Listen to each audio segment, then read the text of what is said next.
ఉదయం ఈ వాగ్దానం మీకోసం ఎలా ఉన్నారు? బాగున్నారా? పొద్దున్న లేవగానే ప్రెషర్స్, టెన్షన్స్, అప్పులు, ఇరుకులు, ఇబ్బందులు ఏంటి? దేవుని తట్టు చూడండి.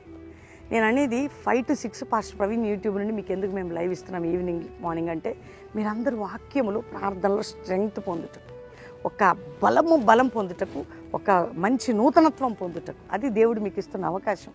కాబట్టి మీరందరూ పాలు పొందాలి. బాధలో ఉన్నవారు, కష్టంలో ఉన్నవారు, దుఃఖములు ఉన్నవారికి, వేదనలు ఉన్నవారికి చూడండి 34వ కీర్తన 10వ వచనం, సింహ పిల్లలు లీమిగిలి ఆకలిగొని యెహోవాను ఆశ్రయించేవారికి ఏ మేలు, నువ్వెవరు?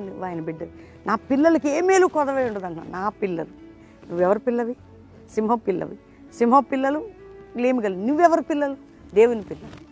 నా బిడ్డలకి ఏ మేలు కొదవ చెప్తున్నా అయిందే. కాబట్టి నీకేం కాదు, నువ్వు ఆయనను ఆశ్రయించే వారికి ఏం తక్కువ ఉండదు. నువ్వు ఆయన బిడ్డవి, ఆయన కొడుకువి, ఆయన కూతురివి, ఆయన కుమార్తెవి. కాబట్టి ఈరోజు అందరూ దేవుని ఆశ్రయించి ఆయన తట్టు చూద్దాం. తండ్రి ప్రతి బిడ్డను రక్షించి, విడిపించి, స్వస్థపరిచి, అద్భుతాలు చేసి, గర్భాలు లేని గర్భాలు తెరువయ్యా, కోర్టు కేసు నుంచి విడిపించి, భూ సంబంధమైన బంధకాలు, మా డబ్బు ఎవరికి ఇచ్చిన చిక్కుబడిందని విడుదల, సొంత గృహాలు, సొంత వాహనాలు, అనేకమైన బంధకాల నుంచి ఇతర దేశాలు మా ప్రియులందరికీ వారికి విడుదలిచ్చి, ఉజ్జీవం, అభిషేకం మా దేశం మీద, మా రాష్ట్రాల మీద, పట్టణాల మీద కుమ్మరించి, మ్యారేజ్ డే, బర్త్డే బిడ్డలను దీవిస్తూ శుభములు పడుతూ అందరికీ తోడై ఉండమని యేసు నామములో అడుగుచున్నాం తండ్రి, ఆమేన్. Pastor Praveen official insta follow అవ్వండి. మంచిగా దేవునిలో ఎదగండి.